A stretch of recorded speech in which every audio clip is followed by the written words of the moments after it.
members of the board, and present by Zoom are 4 other members. We do have a quorum which qualifies this meeting. Trustees received and reviewed additional information from Dr. Burgess and or his attorney regarding the Bragg Literacy Stream Institute of Sumter charter application. With no objections, the agenda will stand approved as printed. Are there any objections? Are there any objections? Are there any objections? There are no objections, and the minutes stand approved. The agenda. Thank you very much. Public participation, item 3. I'll entertain a motion now from the chairman of the policy committee to temporarily suspend policy BEDH, public participation at meetings. Thank you, Mr. Chairman. At this time, I'd like to make a motion that we temporarily suspend policy BEDH, public participation at our meetings. Second. The motion has been supported. Is there any discussion? Discussion once, twice, 3 times. What is your pleasure?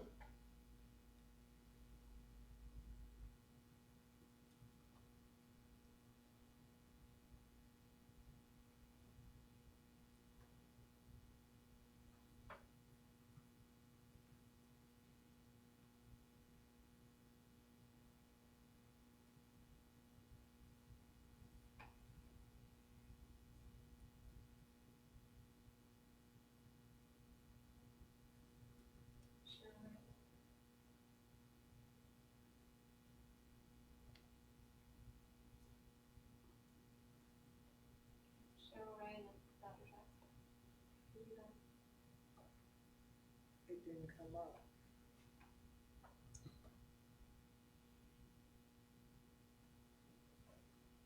Says 4.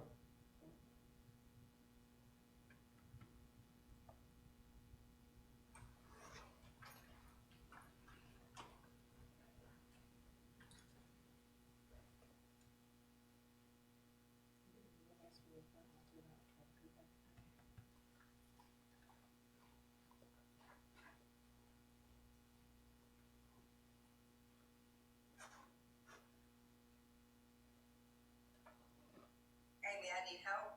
Is your vote yes, Dr. Jackson? Do you want me to plug that in there? I don't see a bird nest. Okay, if you go to board docs, that link to board docs. Go back to board docs. Yes, ma'am. So am I to exit full screen? I'm sorry. You can just minimize the little minus within sign. If you just minimize. My minimize is not showing me, Amy. So exit full screen, Okay, and then you should have the minimize button on the right. okay, minimize. And then go to board docs. Yeah, you'll get another link, and then you'll go to board docs. Go to the link that you sent me. Yes, ma'am. For board docs. I'm so sorry.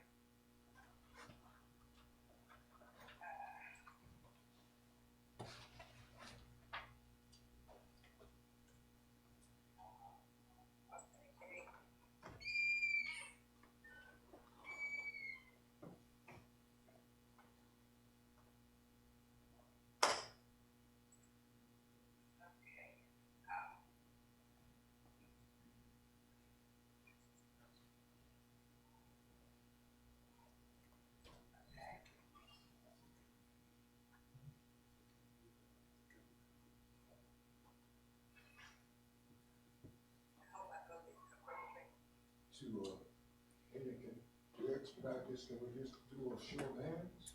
She did it, she voted, it's unanimous. Huh? She voted, it's Oh, unanimous. she did? Yes, sir. All right.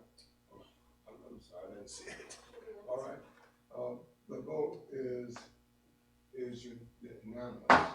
Thank you. All right, we're down to the item 4, public hearing on the Bragg Literary Stream Institute application. Madam Superintendent. Yes, sir. Good evening, Reverend Canty, Vice Chairman Baker, members of the board. This evening, we will share with you information as it pertains to the Bragg Literacy Stream Institute application for a charter school here in Sumter School District. We have presenting this evening Ms. Jennifer Miller, Ms. Veron Davis, Dr. John Coombs, Dr. Brenda Hafner, and Dr. Jada McLeod. As a collective, they will share with you information as it pertains to the analysis of the application that was submitted for a charter school here in Sumter School District. So without further ado, Dr. Hafner and Dr. McLeod, would you like to begin the presentation once it's displayed on the board, please? Good evening, Chairman Dr. Canty, Vice Chairman Dr. Baker, Superintendent Dr. Martin Knox, and esteemed members of the Board of Trustees. The district was in receipt of a charter school application from the Bragg Literacy Stream Institute of Sumter, February 1st, 2020. The executive staff and members of the instructional staff were asked to review this application and provide feedback to the board. At this time, I would like to invite Dr. McLeod and Ms. Davis to begin with a review of the educational plan.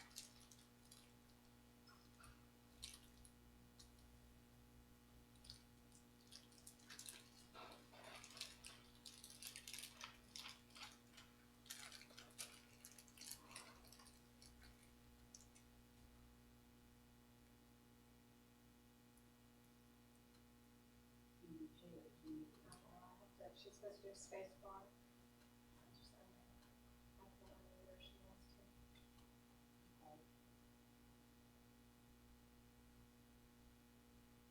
Go tell it. Thank you. I got it. Here. The Office of Academics received the provided charter school application and thoroughly reviewed, but due to limitations in time tonight, I'm going to share a brief overview and the highlights in the education plan. Section 1, Part 1 of Educational Plan, Evidence of Need and Community Support. The areas of strength were that, according to the rubric the state provides, all 7 of the listed criteria were addressed in the narrative. However, some of the concerns were that the data referenced is from 2015 to 2017, and qualitative data provided does not evidence a complete case for charter school focus as described with the literacy, high academic. Amy, can you put that back up? Thank you. The literacy, high academic and social expectations, the compassionate teaching, positive learning environment, and rigorous relevant curriculum, all of which is provided and is a focus of Sumter School District currently.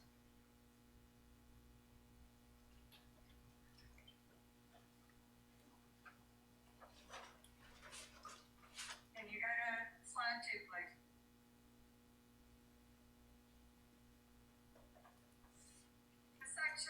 The second part of section 1 of the educational plan is the instructional model. The strength was noted was that the educational program outlined curriculum, instruction, philosophy, and the mission of the school. Concern for the school district were that the instructional model chose was knowledge, and it is not aligned to South Carolina standards. However, charter schools do not require that, but if they're going to use the curriculum not aligned, it's also not going to align to state assessments. And they said that they would be using the state assessment to determine grade level mastery. There's also no evidence that the educational program is research-based or data-driven, including why the selected curriculum was chosen for their anticipated population of students.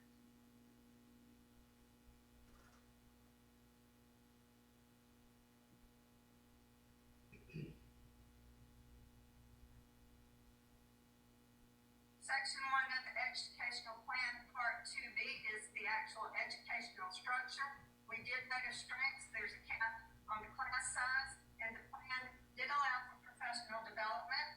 So concern with that application repeatedly states strength integration throughout, yet the proposed schedule currently has the components taught in isolation.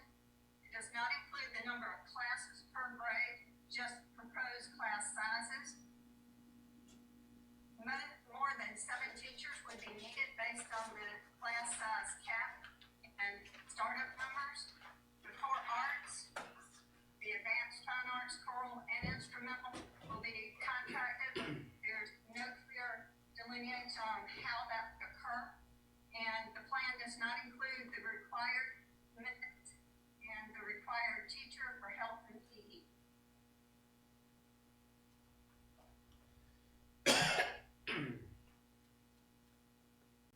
Part C, 2C, is the professional development. The areas of strength where the 90 minutes and quickly PD was embedded. They tried to be data-driven. However, the plan is not unique. They are unclear on the professional development that will be offered to the teachers beyond the three core knowledge curriculum. They do not completely explain how teachers will be prepared to deliver any unique or particularly challenging aspects of the curriculum and instructional methods. Limited partnerships. 1, educational plan, part 3, serving students with disabilities and special populations.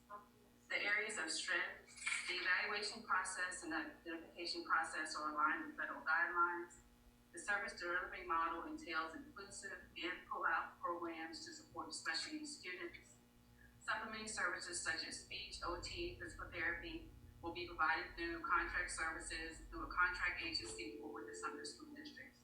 Those are all areas identified as strengths. Some areas of weaknesses were limited information was included in reference to service or delivery model, such as a research program or the identification of different various categories. The evidence was not clear in the type and size of the special needs population and the students to be served in the plan to meet their diverse needs, such as the curriculum, schedule, and staffing supports to meet their needs.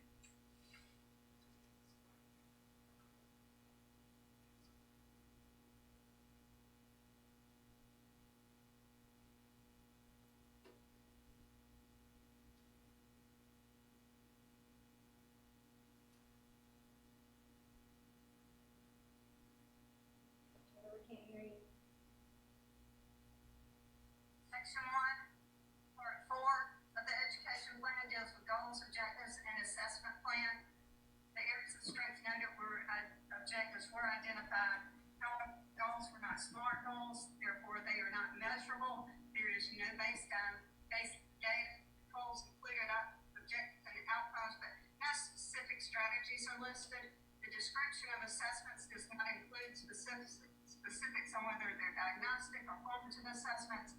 It includes a list of tools to be used, but does not provide details on how they will be used to drive any instruction.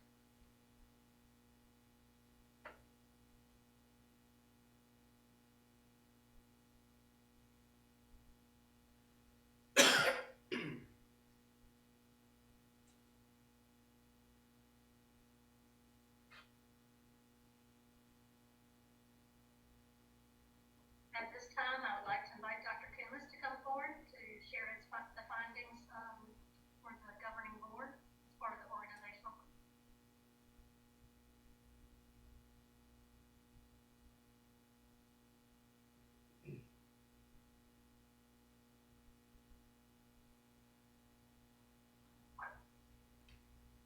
Next section, what we talked about is section 2 in the organizational plan and the governing body. The areas of strength, the structure of the governing body is outlined in the bylaws. As a weirdness, based on to exclusion or extended by or submitted by the committee members. Dr. Kumis, could you just pause for a moment, please?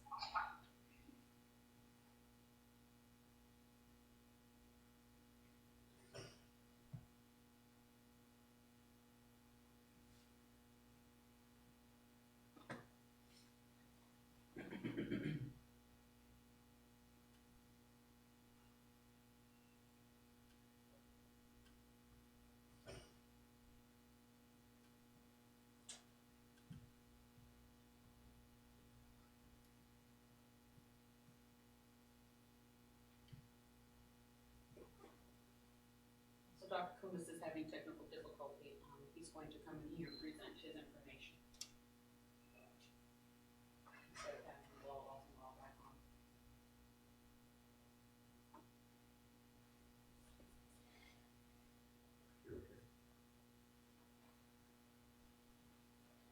This good? Everybody hear me? Okay, sorry about that, folks. My speaker on my computer just went kaplooey. So Arpy's in there now trying to get another computer up for me. I'll start over. With section 2 of the organizational plan, the governing body, one of the areas of the strength was that the structure of the governing body is outlined in the bylaws. Some areas of weakness, based on the few extended bios submitted by the committee members, it appears that 7 of the startup committee members have K-12 certification, and only 3 of them reside in Sumter. There's no description of how or why the planning committee arrived at the decision to form the charter school. It is concerning that the governing body is taking over October 2021 instead of prior to school starting. The plan is vague on the recruitment of new board members. There is no detailed explanation of the professional development plan, orientation, or timetable for ongoing development. The roles of the 2 committees are identified, but there are no strategies for achieving compensation, how they will be formed, and the role of the stakeholders.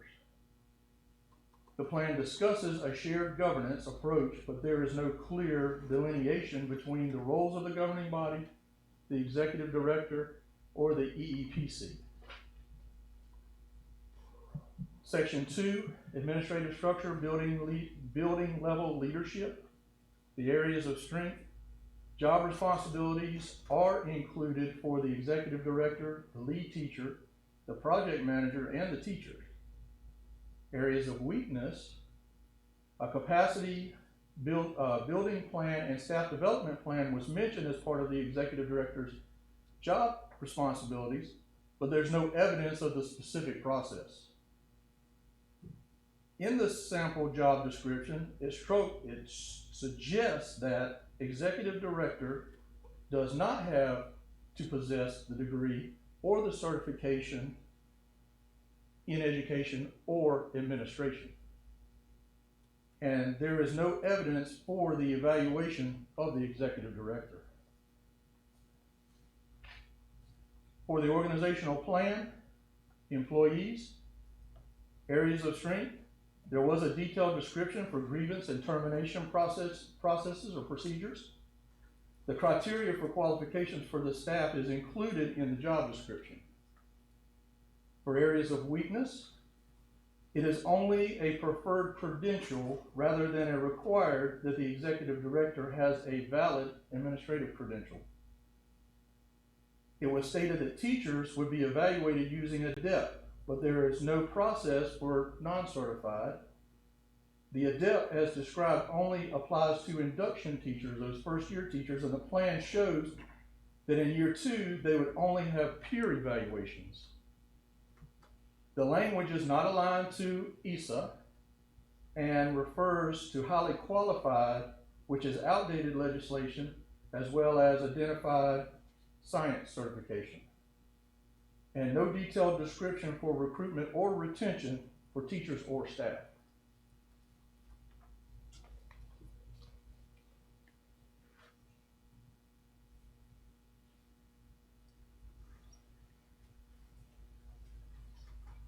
In the area of enrollment, found this to be a deficient area.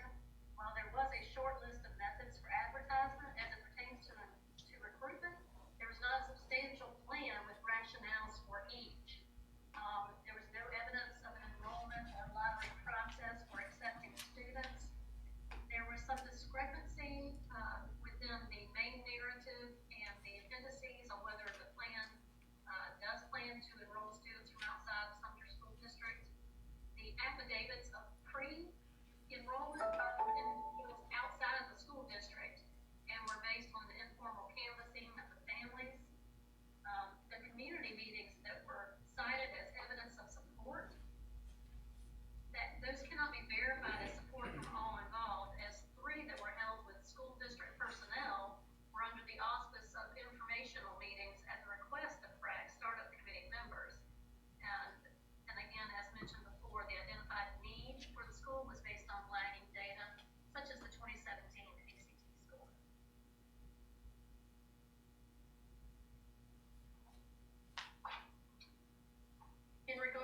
student conduct, rights, and responsibilities. Some of the areas of strengths that were cited by the executive team was that they did cite South Carolina Code of Conduct as a guiding document, and there was evidence of a process for an appeals committee. However, the areas of weakness that were cited, there was a sample matrix of how the school would address discipline, but it would require a much more extensive breakdown of violations and consequences. It was just a sample that was given. And then students with disabilities were mentioned in the document as it pertains to conduct, but it does not provide a detailed plan as it pertains to suspension and expulsion for students with IEPs in accordance with state. It does not cite due process or manifestation hearings or anything of that nature. And then in regards to transportation, we felt like this was a deficient area as the committee reviewed this information, because the plan outlined the use of a coordinated effort to transport students to include natural modes like walking to school, carpools, charter employees, student carpool pickup, business, civic, faith-based modes, and brag-owned vehicles. Even with assurances, this plan could lead to a number of safety and liability issues, and these are modes that we do not allow in our district, so this would create a cause for concern if we were being utilized as a partner.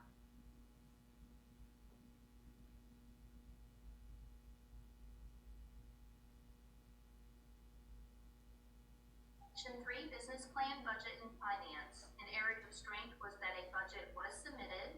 Some areas of weaknesses that the committee noted were there was not a detailed discussion of an accountant with experience with generally accepted accounting principles and charter school funding. There were some inconsistencies in the data that were noted. There was no detailed discussion of plans for outsourced services. There was no discussion on retirement plan benefits. There was no mention of a contingency plan for cash flow issues that may be encountered. There was no discussion on the budget process. The K-4 is not funded with the current charter school funding allocations. The budget does not align the class sizes and number of teachers identified. And then the budget mentions a 0.5 FTE for PE. It does not align with projected student enrollment. Section 3, Business Plan Facilities. This was a deficient area, an area of weaknesses that were noted. While the entity is continuing to explore options, there was no final specific facility noted. The plan did mention the use of some leased property or vacant district property. There is no discussion on enrollment and future facility needs. There was no discussion on athletic or recreational facilities for the children, and there is no discussion on facility needs for children with disabilities. Section 3, Business Plan Insurance. An area of strength is the plan includes adequate insurance coverages. Can you come back screen? The plan includes adequate insurance coverage, workers' compensation, liability, and auto insurance. An area of weakness that was noted was there was no discussion with criminal liability coverage. And then just a recap of Section 3 Business Plan.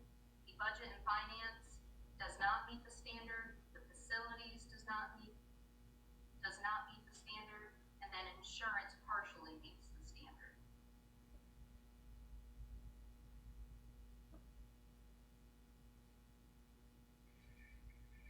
In the overall, the recap, of the overall plan, the review team found that the educational plan does not meet standard, the organizational plan does not meet standard, and the budget plan does not meet standard overall. In conclusion, the district's recommendation to the board at this time is that the charter application be denied for the reasons set forth in the South Carolina State Department of Education Charter School Evaluation Rubric completed by the district staff. Additionally, the district is concerned that the committee's application is not under the Charter Schools Act, since the committee already has submitted an application to the South Carolina Public Charter School District in 2019, which is currently pending approval before the Administrative Law Board.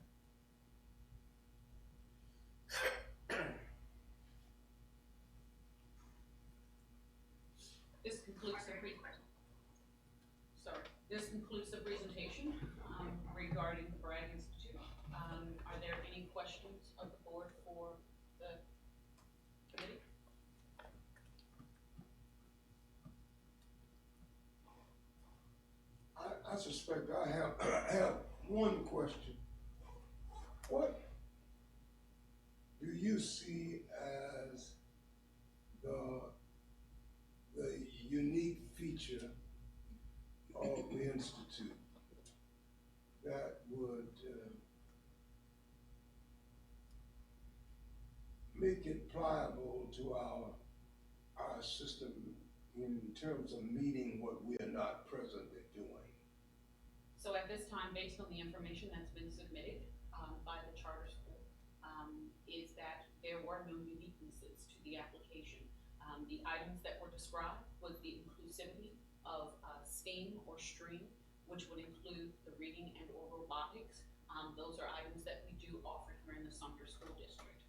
The data that was utilized to make the determination as to whether the charter school would be beneficial to the district was 2017 data from the ACT, which is considered lagging data. So there are no unique instances within the application that would support a charter school at this particular point in time. Everything that has been identified is something that we offer here in Sumter School District.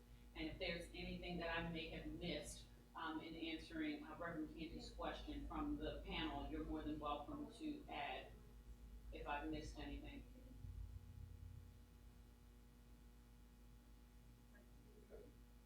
Are there any other questions? We have one person.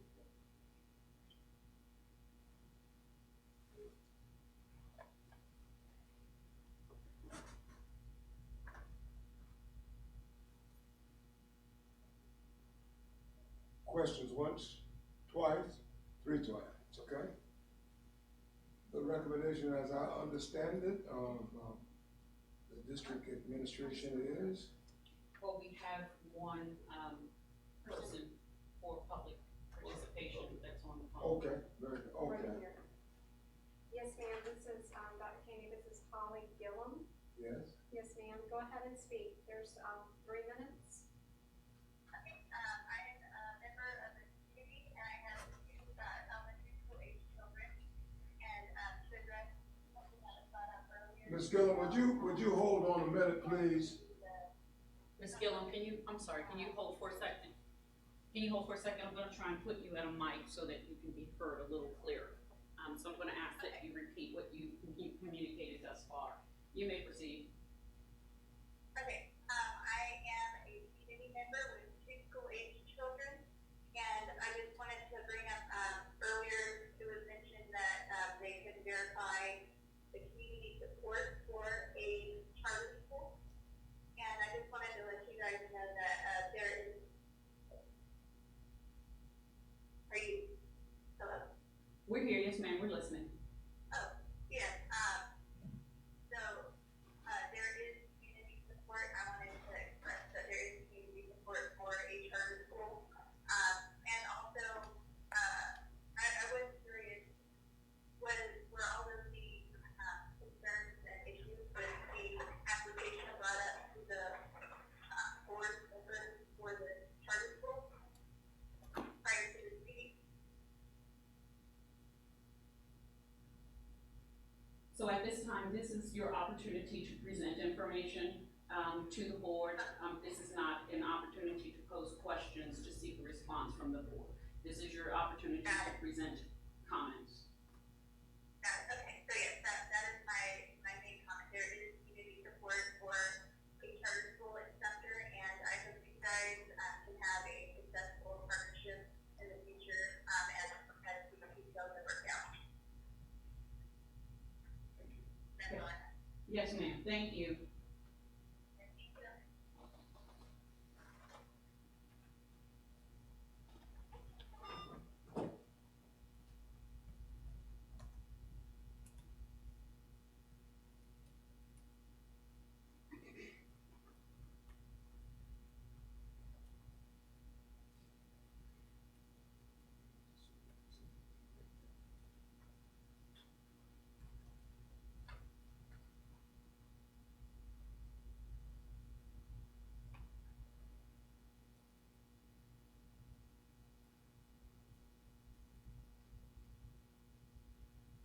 So let me just share as well regarding the caller.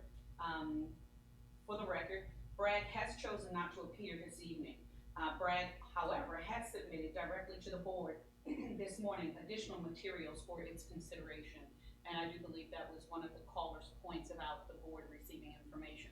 So in accordance to the timeline, Bragg did submit additional information for the board's consideration this morning, but Bragg has also elected not to participate this evening.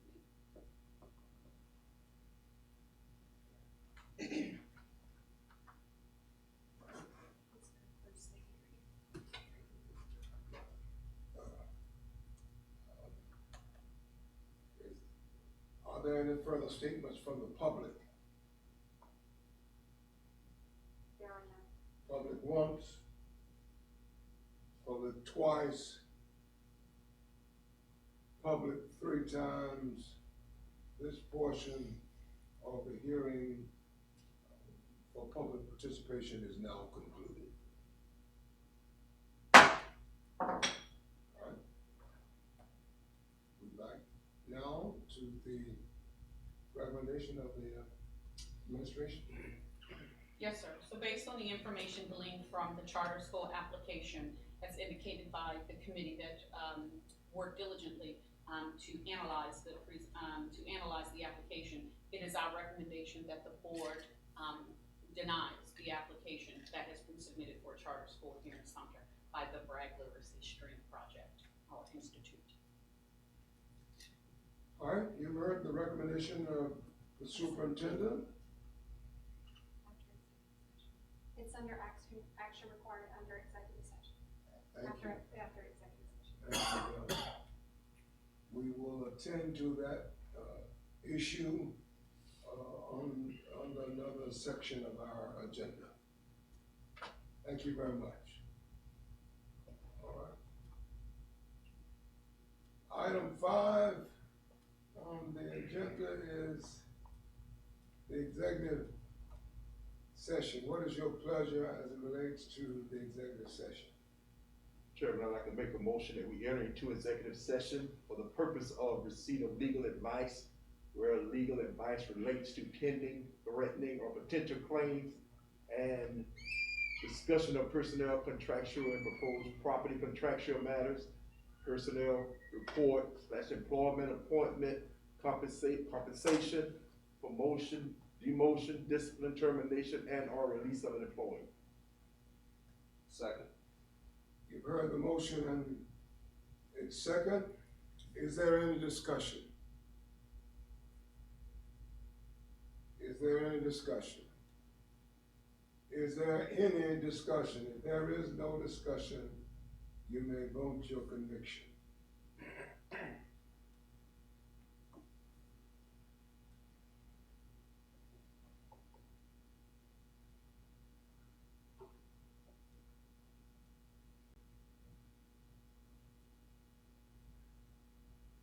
Amy, I don't see where I wrote. Are you a yes? Do you want to do a voice vote? Okay. I vote to enter into executive session. In favor of it. It's unanimous, Dr. Kennedy. The vote is unanimous and we will enter now into executive session. Ladies and gentlemen, this has indeed been a unique meeting of our board. These are unusual times, and we pray your patience and indulgence with us as we strive to continue to fulfill our role in perfecting an educational system that's second to none for our children. Thank you for being engaged virally tonight in our board meeting. We will enter now into executive session, which will disconnect us. You may join the virtual meeting at any time using the same link previously provided. You will be linked to a waiting room until open session begins again. Thank you so very much. Yes, Dr. John? Yes, sir. Okay.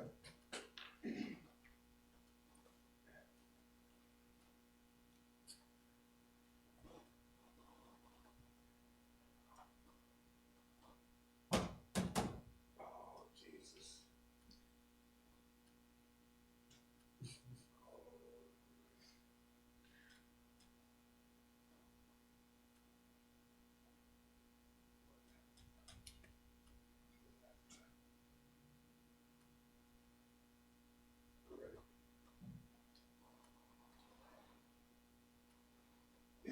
If there's consensus among us, we will come out of executive session at this time.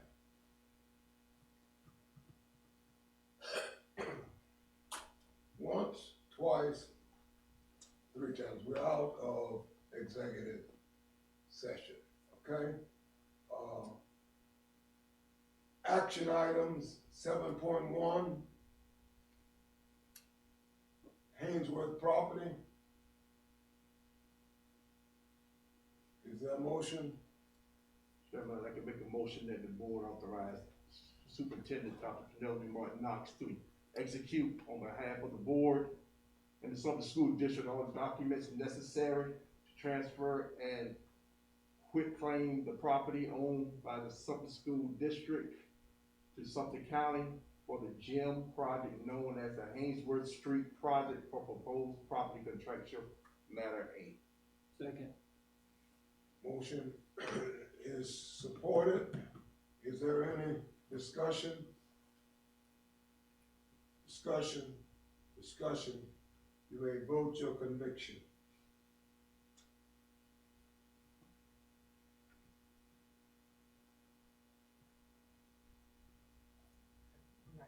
It's not coming up.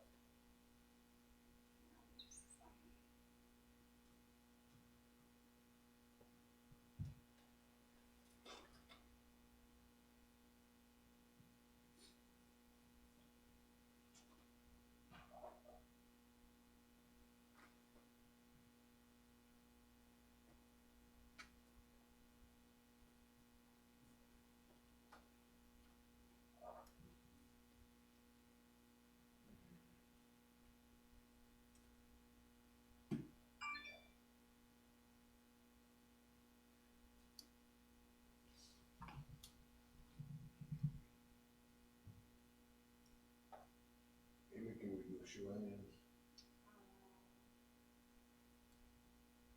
Yes, but, we need to do voice vote for those that are online. I'm not sure what's happening.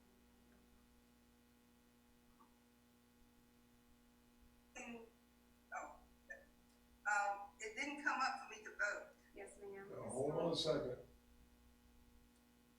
Oh, okay. Hold on a second.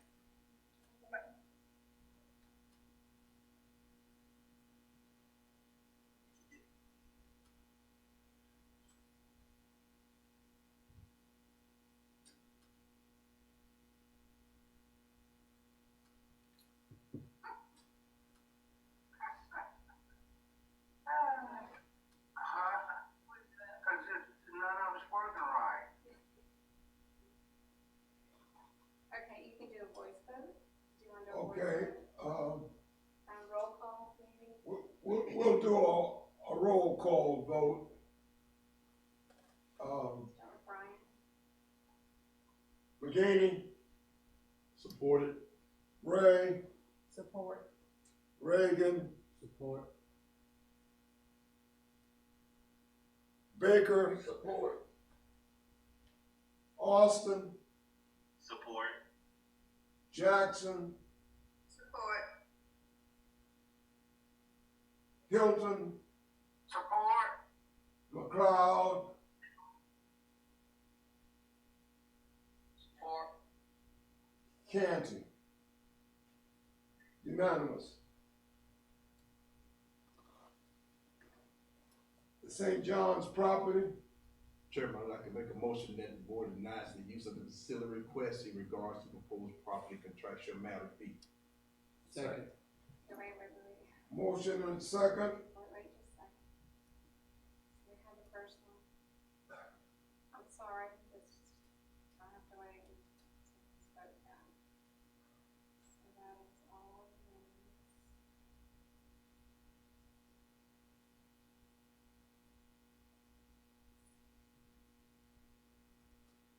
First one.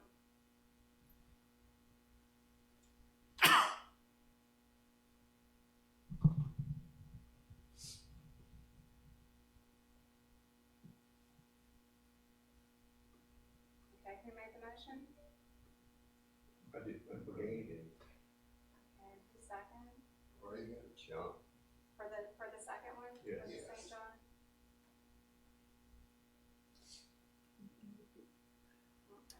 Okay.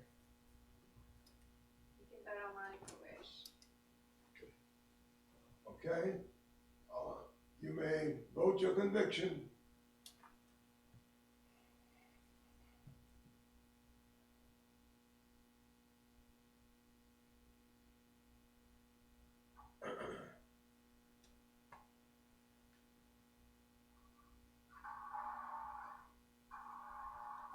$7.2. It's not finished yet. Oh, I'm sorry.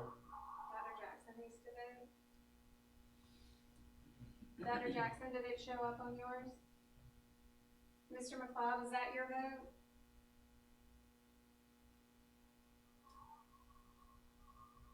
Mr. McLeod? Honey, I have to reach in there. Oh my God. I don't know, I never seen it do that before. I don't know what happened, I never seen it do that. Get my vote, Amy. Yes, ma'am, I was just, Mr. McLeod, is that your vote? I can't hear you, mash your space button. Okay.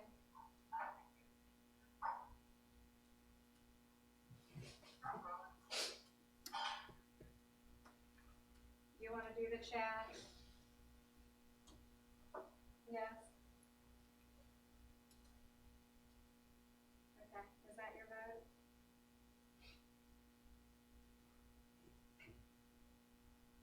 Okay, Mr. McLeod wants you to repeat the motion, please. It's the motion that the board denies the use of the facility Yeah. request in regard to Go back to proposed property contractual matter B. Your vote is yes? Do y'all need to hear that? Will you say that again? Yes. What did he say? Yes. Yes? Yes, sir. So is that everybody? Yes, it is. It should have it up there. Is that unanimous? Yes, sir. All right. The vote is unanimous. Wait, 7.2, won't let me change it. the Bragg application. What is your pleasure? Do I have to read all this on the motion? Okay. Yes. I'd like to make a motion that the board deny the charter application of Bragg Literary Stream Institute of Sumter Charter School Committee on the grounds that it fails to meet the requirements of South Carolina Charter Schools Act for the reasons presented by the school district. What? Something jumped in the way. Oh. Amy put the thing in the way, I can't see. Can you move? Okay. All right. For reasons presented by the school district administration, including failure to adhere to the same disability rights requirements as are applied to public schools operating in Sumter School District, section 59, 40, 50, parentheses B, and failure to include sufficient goals, objective, academic performance standards, and a sufficient description of a plan for evaluating pupil achievement and progress, and procedure for taking corrective action, section 594060F 3 and 6. 3, failure to include sufficient evidence of adequate support for the formation of the charter school and justifying the projected per pupil allocation in the application budget, section 594060F. 4, failure to include a sufficient description of the charter school's educational program, section 594060F5. Failure to include sufficient evidence of a sound economic plan for the charter school, section 594060F7. And 6, failure to include a sufficient description of how the charter school plans to meet the transportation needs of its pupils, section 594060F10.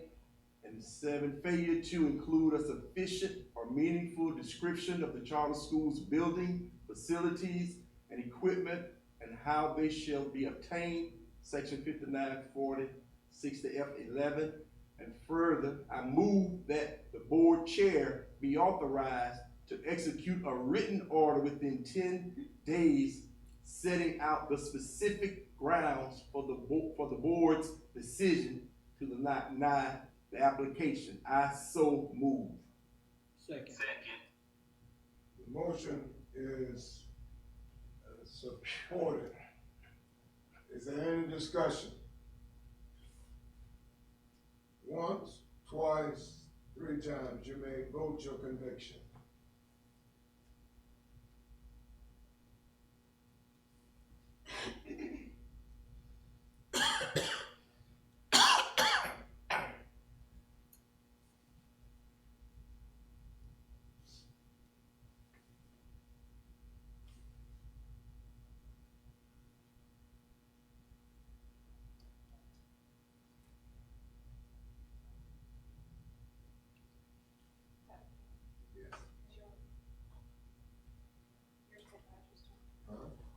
Yours didn't register.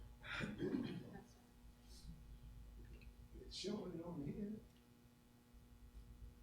As a yes. Oh, right.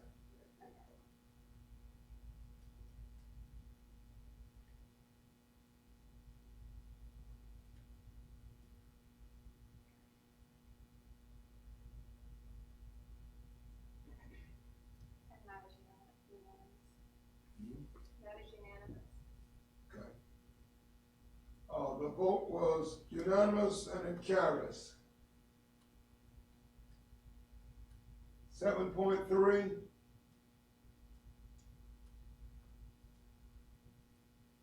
Personnel report.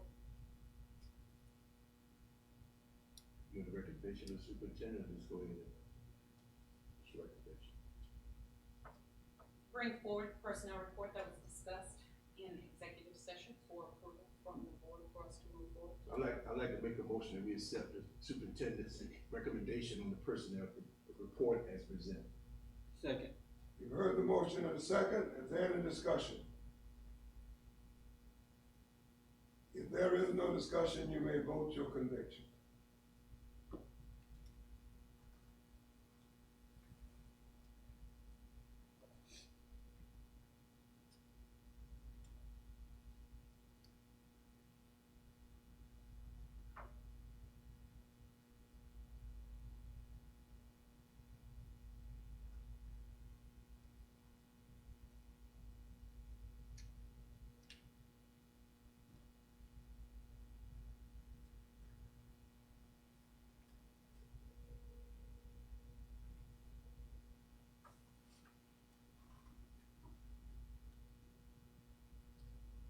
You want to just stay connected by phone?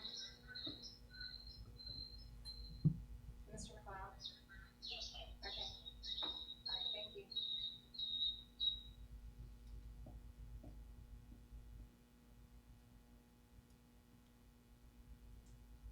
That's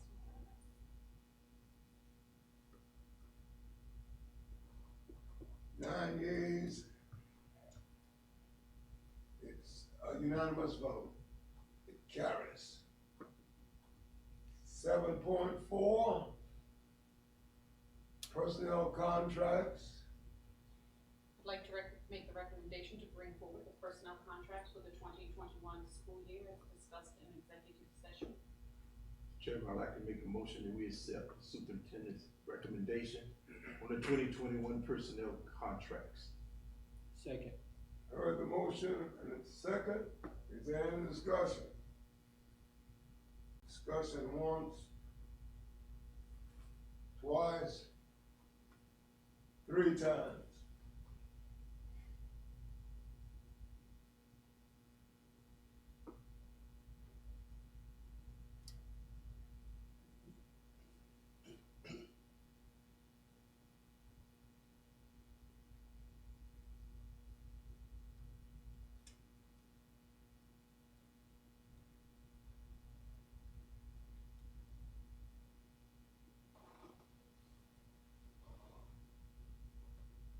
Cam, did you need to abstain? Yes. 8 yeas, 1 abstention. It carries. 7.5, emergency resolution.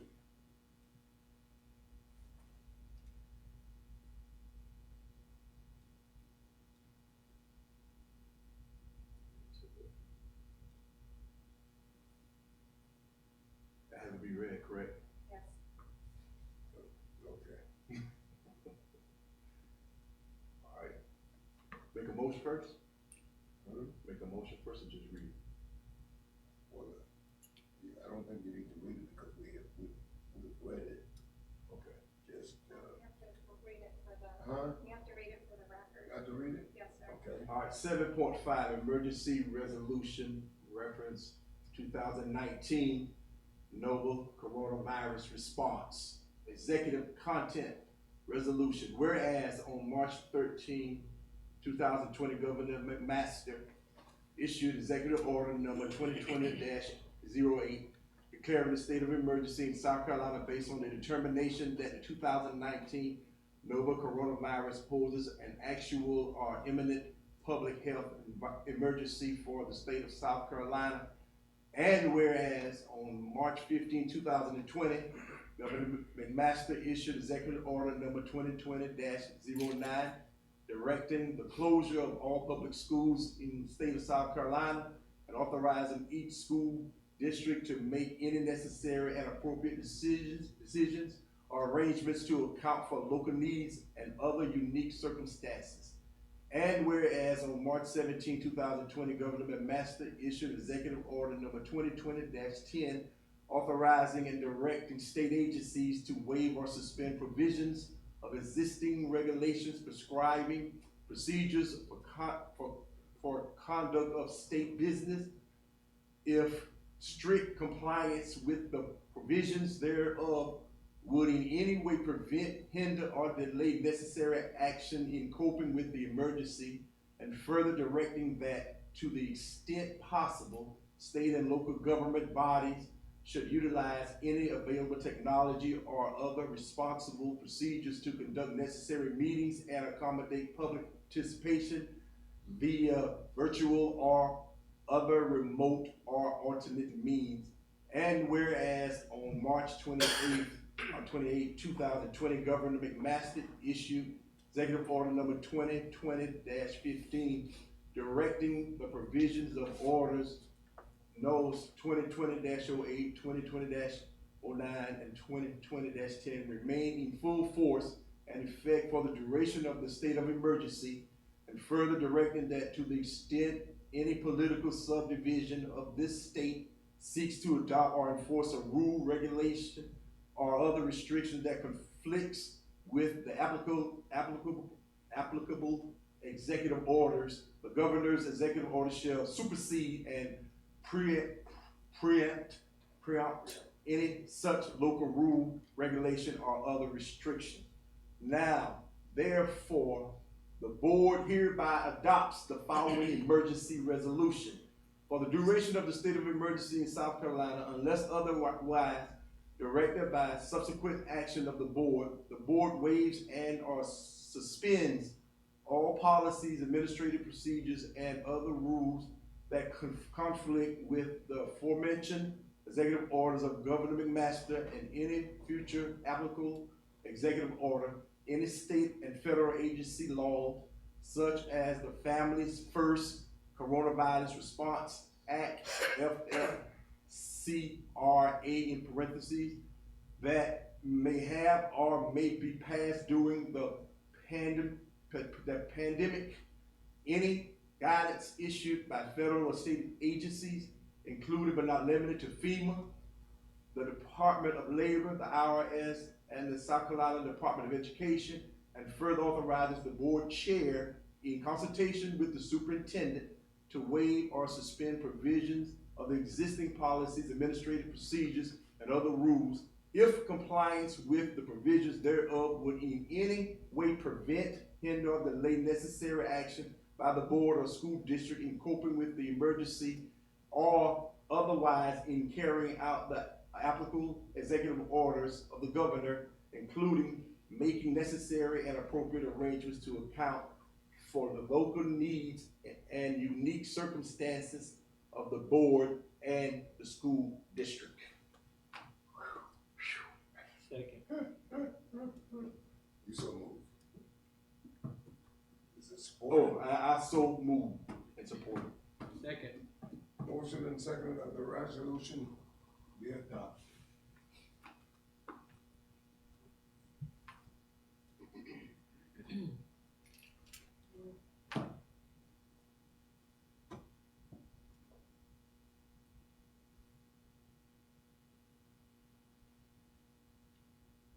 Well done, Reverend Danny. Thank you, sir. On consensus, the consent agenda will stand approved. Once, twice, 3 times. Thank you. Ladies and gentlemen, this has been a meeting for the records.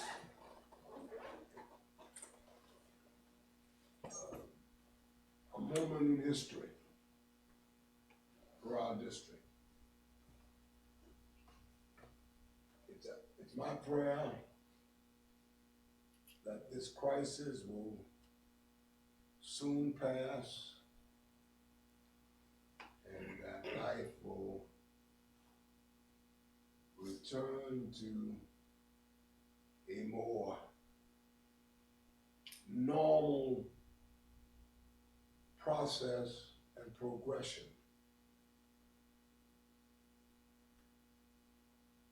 Let us pray for each other. Amen. And pray for our fellows worldwide. Because this is a time when we certainly need each other.